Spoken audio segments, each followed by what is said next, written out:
सबैजनालाई नमस्ते है। यहाँ हाम्रो भाइ पनि आउनु भएको छ। यो तपाईँले एउटा चाहिँ मलाई लाउनु यो सिकाइदिनुहोस् भनेर पठाउनु भएको थियो है। अब यो तपाईँले बसन्त धुन भन्नुभएको छ। बसन्त धुन चाहिँ होइन यो, तर पनि जे होस् बसन्त धुनलाई बसन्त ऋतुमा सुहाउने खालको मेलोडी छ यो है। यो के अहिले मैले डी शार्पको बाँसुरी बजाएँ है। स्केल जीबाट गइरहेछ ल। तपाईँहरू अलिअलि बाँसुरी बजाउनुहुन्छ, तपाईँ बजाउनुहुन्छ, मलाई थाहा छ, अलिअलि गर्नुहोस्। यो मैले तार शब्दको गबाट गरेको छ अरे।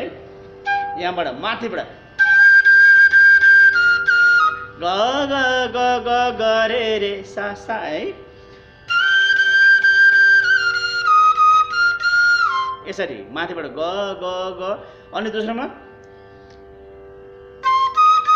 दबाट अब गमा आएर रोक्यो।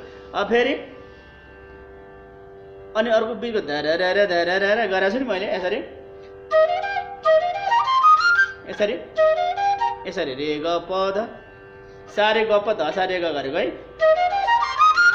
सारे ग प ध सा रे ग गरेको है। यो भूपालीको नोट परेको छ ल यसमा नि। अनि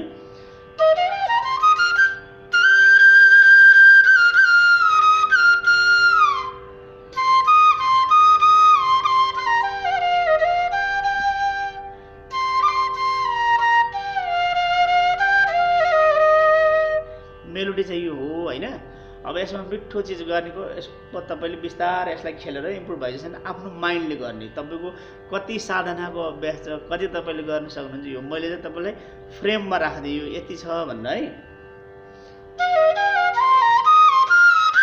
यस्तो पनि गर्नुपर्छ यसमा। यसरी रेसा यसरी